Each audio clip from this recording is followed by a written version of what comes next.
Hostinger. Let's pull it apart.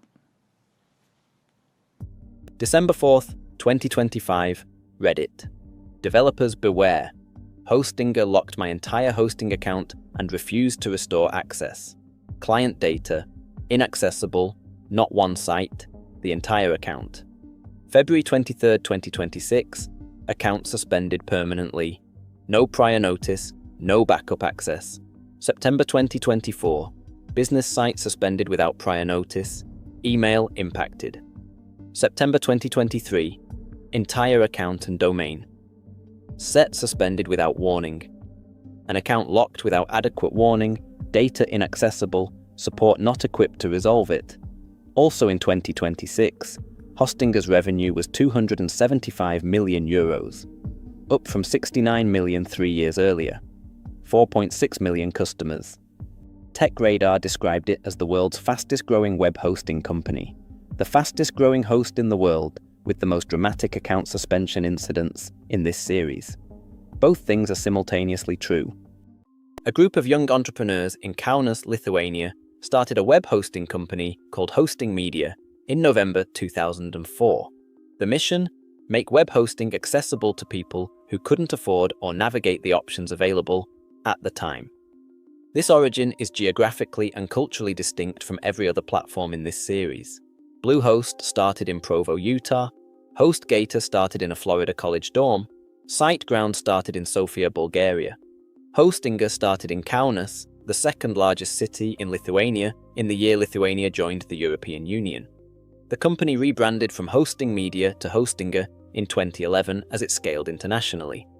Two subsidiaries followed: OOO Web Host in 2007, a free hosting service that ran for 17 years before shutting down in July 2024, and Niagahoster in 2013, an Indonesian subsidiary serving one of Southeast Asia's largest internet markets, rebranded to Hostinger in 2025.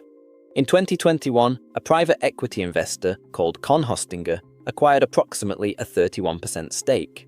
Hostinger is frequently discussed as independent, in contrast to Bluehost and HostGator's EIG ownership, and that framing is largely accurate. The company still operates under its own management and has not been centralized into a portfolio. But a 31% private equity stake is not the same as founder-only governance.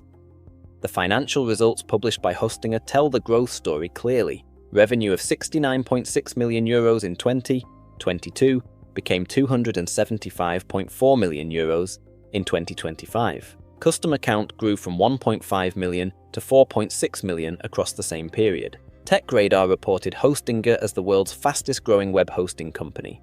That growth does not happen in a competitive market without a product that the market is choosing.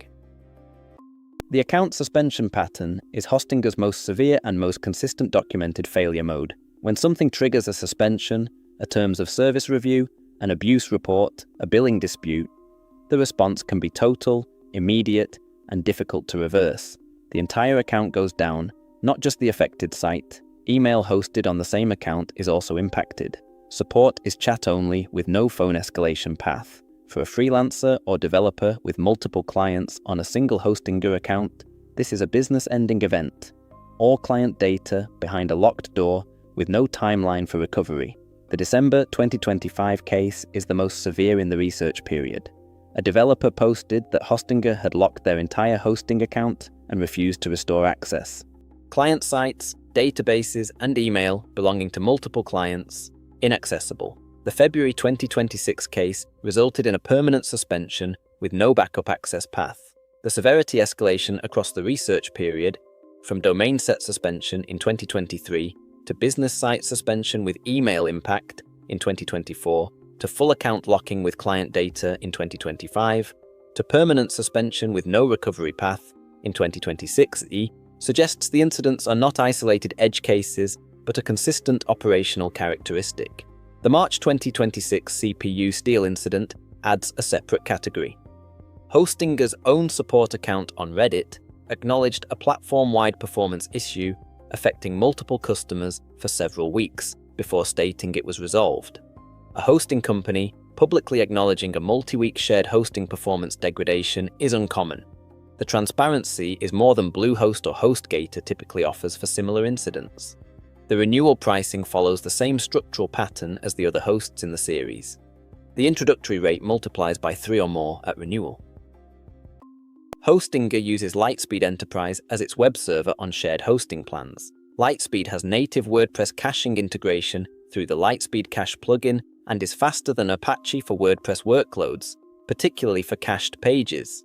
Independent performance benchmarks in 2025 and 2026 consistently show Hostinger performing above what its price would suggest, with LiteSpeed as the primary reason. The custom control panel, H-panel, replaces cPanel with a simpler interface designed specifically for hosting, domain, email, and site management. The community describes it as easier to navigate than cPanel for non-technical users. The trade-off: users migrating from cPanel-based hosts need to relearn the interface. For complete beginners, H-panel is an advantage. For experienced administrators, cPanel familiarity is something the Newfold brands offer that Hostinger does not. The AI product stack represents Hostinger's most differentiated positioning in the market. Hostinger Horizons is an AI website and app builder that creates site structures from prompts with AI-generated copy, images, and SEO recommendations. Cody is the AI support chatbot. The community consensus in 2026, clearly useful for users with no technical background who want to start a site built quickly. Unnecessary or friction-adding for anyone who knows how to build a website independently. The AI marketing is heavier than the substance for technical users. Hostinger operates across more than 150 countries and integrates regional payment methods that Bluehost and HostGator do not offer. The global reach is a direct product of the company's growth trajectory and its origins in a market where English-language US hosting companies were not the obvious default. Hostinger is the correct choice for users who want the most features for the lowest price and can manage the specific risks that come with that proposition. The value case is clear.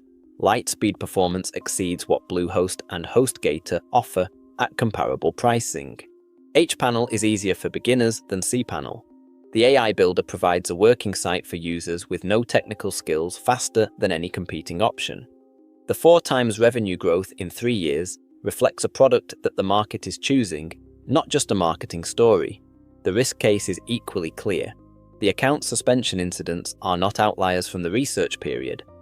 They are a consistent pattern documented across 2023, 2024, 2025, and 2026, in each case involving total account lockout without adequate prior notice, data inaccessibility, and support that operates through chat only with no phone escalation.